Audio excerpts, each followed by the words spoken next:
कहानी बहुत ही पुरानी है। सूरजगढ़ नाम के एक गांव में चमन नाम का एक आदमी रहता था।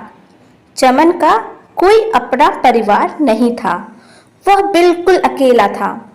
चमन अपना जीवन यापन करने के लिए अपने गांव या आसपास के गांव में मेहनत मजदूरी करके पैसे कमाता था।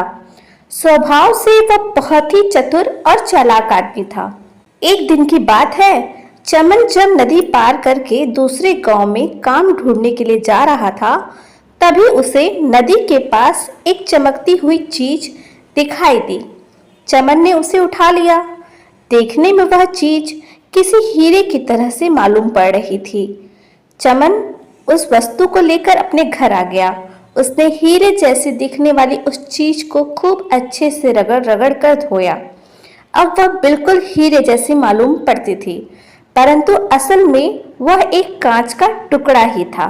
चमन लाल ने इस वस्तु को किसी जोहरी के पास जाकर बेचने का फैसला किया और उसी समय नगर में एक बहुत बड़े जोहरी के पास हीरा बेचने के लिए निकल गया। उस नगर का सबसे बड़ा जोहरी था सेठ रतन लाल। उनकी दुकान पर बेशुमार हीरे जवाहरात रहते थे। वह जोहरी हीरो का बड़ा ही पारखी था। उसके पास एक से एक नायाब हीरा रहता था। सेठ रतन लाल के ग्राहकों में नगर के अमीर लोगों के अलावा कई राज्यों के मंत्री, दीवान और राजा महाराजा भी थे। उसकी दुकान पर अक्सर राज परिवार के लोग भी आया करते थे। वह जोहरी किसी भी हीरे को देखते ही उसकी कीमत बता दिया करता था। उसके जैसा पारखी जोहरी पूरे नगर में कोई दूसरा नहीं था। जब चमन लाल जोहरी की दुकान पर पहुंचा तो कहने लगा, सेठ जी, मैं आपके लिए बहुत ही कीमती और नायाब हीरा लेकर आया हूँ। यह हीरा पिछले कई पुश्तों से हमारे खानदान ने संभाल कर रखा है। मेरी माँ की मौत के बाद अब यह हीरा विरासत में मुझे मिला है। सच बात तो यह है कि मेरी समझ में नहीं आ रहा कि मैं इसका क्या करूं। यह इतना बड़ा है कि मैं इसकी अंगूठी बनवाकर नहीं पहन सकता और अपने घर पर रखना समझदारी नहीं होगी। इसके अलावा मैं बहुत ही गरीब हूँ। मुझे गुजर बसर करने के लिए धन की आवश्यकता है, इसलिए यह हीरा बेचने के लिए मैं आपके पास आया हूँ।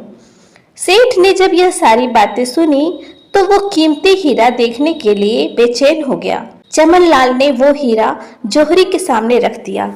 जोहरी ने जैसे ही उस हीरे को देखा तो देखते ही वह हंसने लगा। जोहरी ने एक नजर में ही हीरे को पहचान लिया था कि यह हीरा नहीं बल्कि मात्र एक कांच का टुकड़ा था। चमन लाल को देखकर वो घूरने लगा और कहने लगा, तुम्हारे होश तो ठिकाने हैं? कांच के टुकड़े को तुम हीरा बता रहे हो और मेरे पास बेचने आए हो? तेरी अकल घास चरने गई है क्या? यह सुनकर चमन लाल एक बार तो घबरा गया। वह मन ही मन में समझ गया था कि अगर सेठ इस हीरे को नकली बता रहा है तो यह जरूर कांच का टुकड़ा ही होगा, क्योंकि पूरे नगर में इसके जैसा पारखी जोहरी कोई नहीं। फिर भी चमन लाल ऐसा बर्ताव करने लगा जैसे उस पर कोई झूठा इल्जाम लगाया गया हो।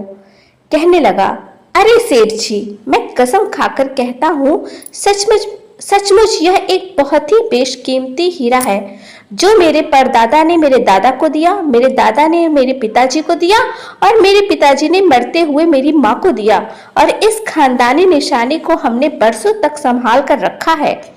मेरे घरेलू हालात इस समय इतने खराब हैं, इसलिए मैं इस अनमोल हीरे को मजबूरी वश बेच रहा हूँ। और मैं कौन सा यह चाहता हूँ कि आप मुझसे यह हीरा खरीद लीजिए। आप इस हीरे को अपनी दुकान में रखे रहिए। आपके पास तरह तरह के ग्राहक आते रहते हैं। जब भी किसी ग्राहक को यह पसंद आए तो आप उसे बेचकर कीमत मुझे दे दीजिएगा। समय की कोई पाबंदी नहीं है। 1 महीने, 2 महीने, 4 महीने, 6 महीने, जब भी हीरा बिके मैं तब आकर पैसे ले जाऊंगा। क्या आप मेरे लिए इतना भी नहीं कर सकते?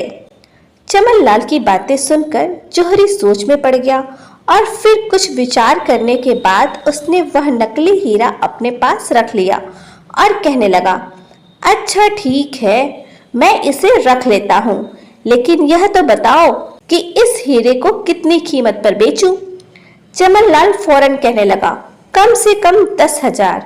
जौहरी एक बार फिर से हंसने लगा और कहने लगा, अरे भाई, तुम्हारा यह हीरा 10,000 में कभी नहीं बिकेगा।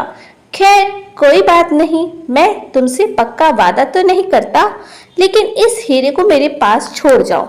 अगर किसी ने यह मुझसे खरीद लिया तो मैं तुम्हें इसके पैसे दे दूंगा। चमन लाल ने वो हीरा सेठ के हवाले कर दिया और अपने गांव वापस लौट गया। 3 महीने गुजर गए, लेकिन चमन लाल का वह हीरा जौहरी के पास वैसे का वैसा ही पड़ा रहा। एक दिन किसी राजकुमारी का सेवक जौहरी की दुकान पर आया और कहने लगा कि वह अपने राज्य की राजकुमारी के कहने पर एक बहुत ही बेशकीमती हीरा खरीदने के लिए यहाँ पर आया है। राजकुमारी मोतियों की माला में हीरे को पिरोकर अपनी किसी सहेली को उपहार के रूप में देना चाहती है। अब क्योंकि पूरे नगर में तुम्हारे जैसा बड़ा और समझदार जौहरी कोई नहीं है, इसलिए मैं सबसे पहले तुम्हारे पास आया हूँ। अपनी प्रशंसा सुनकर सेठ बड़ा ही खुश हो गया। उसने राज दरबार के उस सेवक की खूब खातिरदारी की और फिर एक से एक बेशकीमती हीरा उसे दिखाने लगा। वह आदमी बड़े ही ध्यान से हीरो को देखता रहता और वाह वाह करता रहा, मगर अपने मतलब का कोई भी चीज उसे नजर नहीं आया। कोई हीरा महंगा था तो उसका आकार ठीक नहीं था। अगर किसी हीरे का आकार ठीक होता तो देखने में पसंद नहीं आता, तो हीरा उसे पसंद आता तो उसकी कीमत भी बहुत कम होती थी। इस तरह से वह हीरे में कोई न कोई कमी निकालता जा रहा था और सेठ से कहता कि सेठ जी कुछ और दिखाइए। इतने सारे हीरे दिखाकर सेठ अब थक चुका था। अब तो उसके पास कोई ऐसा हीरा बचा ही नहीं था जो उस सेवक को वह दिखाए। अचानक उसे चमन लाल का दिया हुआ हीरा याद आया। एक बार तो वह हीरा दिखाते हुए सेठ के मन में शर्मिंदगी महसूस हुई कि वह नगर का सबसे बड़ा जौहरी होते हुए भी एक कांच के टुकड़े को हीरा बताकर दिखा रहा है, मगर इसके अलावा कोई और चारा भी नहीं था।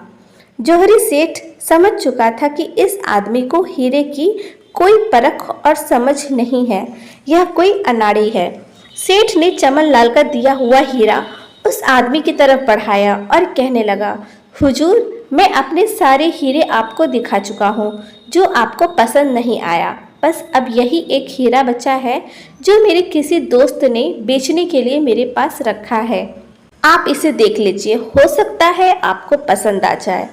उस नकली हीरे को देखते ही वह आदमी उछल पड़ा और कहने लगा, वाह वाह, क्या शानदार चीज निकाली है, क्या चमक है, क्या नक्काशी है। मुझे तो ऐसी ही नायाब चीज की तलाश थी। हमारी राजकुमारी इस शानदार हीरे को देखकर खिल उठेगी। बताइए इस हीरे की क्या कीमत है, ताकि अभी के अभी सौदा पक्का हो जाए। सेठ इस आदमी की बेवकूफ़ी पर मन ही मन बड़ा ही खुश हो रहा था। सोचने लगा, यह आदमी तो मुझे दिमाग से पैदल लगता है जो इतने कीमती हीरो को छोड़कर इस कांच के टुकड़े को खरीदना चाहता है। जौहरी ने सोचा, अगर इस हीरे की कीमत कम बताऊंगा तो यह इसे सस्ता मानकर वापस रख देगा, क्योंकि यह राज दरबार से आया है। इसके लिए 10,000 कुछ भी नहीं होगा। क्यों न मैं इसे 20,000 मांग लूं। इनमें से 10,000 चमन लाल को दे दूंगा, बाकी मैं रख लूंगा। इस तरह से एक तीर से 2 शिकार हो जाएंगे। कुछ सोचने के बाद सेठ ने कहा, हुजूर, हीरे के मालिक ने इसकी कीमत 20,000 रखी है। ठीक है, कीमत तो ठीक है, मैं इसको खरीदने के लिए तैयार हूँ, मगर बात यह है कि मैं इतनी रकम अपने साथ नहीं लाया। इस वक्त मेरे पास सिर्फ 5,000 है।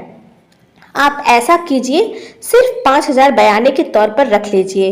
बाकी की रकम में 1 हफ्ते के अंदर आपको देकर यह हीरा ले जाऊंगा।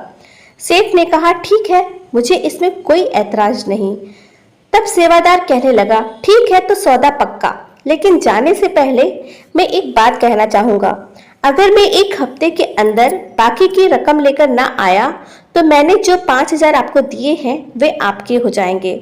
परंतु अगर आपने इस 1 हफ्ते के अंदर इस हीरे को किसी और को बेच दिया तो आपको मुझे 5,000 मेरे और 5,000 जुर्माने के तौर पर यानी 10,000 वापस करने होंगे, क्योंकि मैं हीरा राजकुमारी के लिए ले जा रहा हूँ और मैं यह नहीं चाहता कि इसमें किसी भी तरह की कोई उलझन पैदा हो। इसलिए यह शर्त मैंने आपके सामने रखी है। मुझे लगता है हम दोनों के लिए यह शर्त बिल्कुल ठीक रहेगी। जौहरी कहने लगा, ठीक है, मुझे आपकी शर्त मंजूर है।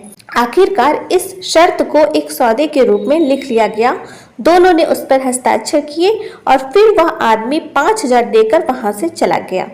अब सेठ के मन में लड्डू फूट रहे थे। वह खुद को बड़ा ही खिलाड़ी समझ रहा था और उस आदमी को अनाड़ी, जिसकी वजह से उसे इतना मुनाफा होने जा रहा था, वह भी बिना किसी मेहनत के। 2 दिन बाद की बात है। जौहरी अपनी दुकान पर बैठा हुआ था कि तभी चमन लाल वहां से गुजरा। सेठ को बैठा हुआ देखकर वह दुकान में आ गया। हाल चाल पूछने के बाद वह कहने लगा, सेठ जी, मेरी दी हुई अमानत आपके पास कई महीनों से पड़ी हुई है। अगर वह हीरा आपने बेच दिया है तो उसकी रकम मुझे दे दीजिए, और अगर आपने उसे नहीं बेचा तो वह हीरा मुझे वापस दे दीजिए। मैंने सुना है कि नगर में किसी राजकुमारी का कोई सेवादार यहाँ पर आया हुआ है, जिसे बेशकीमती हीरे की तलाश है। हो सकता है मेरा हीरा उसे पसंद आ जाए, वह उसे खरीद ले। चमन लाल ने जब यह बात कही तो जौहरी के ऊपर मानो बिजली सी गिर पड़ी। उसके होश ही उड़ गए। सोचने लगा कि अब वह क्या करे। अगर चमन लाल को वह यह बता दे कि उसका हीरा राजकुमारी के सेवक को वह पहले ही बेच चुका है, तो किसी न किसी तरह से यह बात जान जाएगा कि सौदा 20,000 में तय है और फिर उसकी पूरी रकम चमन को देनी होगी। और अगर मैंने पूरी रकम इसे नहीं दी तो यह शहर में उसकी बदनामी कर देगा। इस तरह से मेरी बरसों की इज्जत मिट्टी में मिल जाएगी और फिर मेरे पास कोई हीरे खरीदने के लिए नहीं आएगा। अगर उसने चमन लाल को उसका हीरा वापस दे दिया तो राजकुमार का सेवादार को 10,000 जुर्माने के तौर पर देने पड़ेंगे। अच्छी तरह से सोचने के बाद जौहरी ने इस मुश्किल से निकलने की एक तरकीब निकाली और कहने लगा, भाई, मुझे तुम्हारा हीरा परखने में कुछ गलती हो गई थी। जब बाद में मैंने तुम्हारे हीरे को देखा तो सचमुच वह बहुत ही कीमती है, इसलिए अब मैं तुमसे हीरा खरीदना चाहता हूँ। यह सुनकर चमन लाल खुशी से उछल पड़ा कि क्या सचमुच तुम उस हीरे को खरीदना चाहते हो? लेकिन तुम तो उस हीरे को कांच का टुकड़ा बता रहे थे। अरे भाई, मुझे कुछ गलतफहमी हो गई थी, लेकिन अब बात मेरी समझ में आ चुकी है। अच्छा, तो अब मेरे उस हीरे की क्या कीमत दोगे तुम? वही जो तुम मांग रहे थे, यानी 10,000। लेकिन एक बार सोच लो, बाद में किसी से यह मत कहना कि सेठ ने तुम्हें लूट लिया। नहीं नहीं, ऐसी कोई बात नहीं, मैं अपनी मर्जी से यह हीरा आपको बेच रहा हूँ। यह सुनकर सेठ बहुत ही खुश हुआ। उसने अपनी तिजोरी से 10,000 निकालकर चमन लाल के हाथ पर रख दिए। चमन लाल ने सिक्कों की थैली अपनी जेब में रखी और वहां से चलता हुआ बना। अब सेठ की समस्या का समाधान हो चुका था। उसने चमन लाल के भोलेपन पर बड़ी ही हैरानी हो रही थी कि किस तरह सिर्फ 10,000 में वह मान गया। सेठ बहुत ही खुश हो रहा था अपने भाग्य और बुद्धि पर। उसे बड़ा ही गर्व महसूस हो रहा था। इस हीरे को बेचकर होने वाले मुनाफे के बारे में सोचकर सेठ की आंखें चमक रही थी। इतना धनवान होने के बावजूद भी असल में सेठ बहुत ही लालची था। उसे ज्यादा से ज्यादा धन इकट्ठा करने का लालच था। अब सेठ राजकुमारी के सेवादार के आने का इंतजार करने लगा। उसके द्वारा दी गई समय की अवधि भी अब पूरी हो चुकी थी, लेकिन सेवादार वापस नहीं आया। हालांकि सेवादार के दिए 5,000 सेठ के पास ही थे, लेकिन एक मामूली कांच के टुकड़े के लिए वह चमन लाल को 10,000 दे चुका था। अब सेठ बहुत ही दुखी हो गया था। उसे बैठे बिठाए 5,000 का घाटा हो चुका था। जब कई महीनों तक सेवादार वापस नहीं आया और न ही चमन लाल कहीं दिखाई दिया, तो सेठ के मन में आया कि वह कोतवाल के पास जाकर उसकी शिकायत कर दे। परंतु सोचने लगा कि ऐसा करने पर बाजार और नगर में उसकी बदनामी हो जाएगी कि किस प्रकार वह खुद एक नकली हीरा खरीदकर उसे बेचना चाहता था। साथ ही साथ यह भी बात फैल जाएगी कि इतने बड़े और पारखी जौहरी को एक अनपढ़ देहाती बेवकूफ बना गया। इस तरह से उसकी सारी इज्जत और शोहरत मिट्टी में मिल जाएगी और वह अपना मन महसूस कर रह गया। आज तक वह इसी उम्मीद में बैठा है कि शायद सेवादार कहीं से आ जाए और उस कांच के टुकड़े के बदले में बाकी धन दे जाए, मगर ऐसा कभी नहीं हुआ। असल में वह सेवादार चमन का ही एक दोस्त था और दोनों ने मिलकर सेठ को मूर्ख बना दिया था।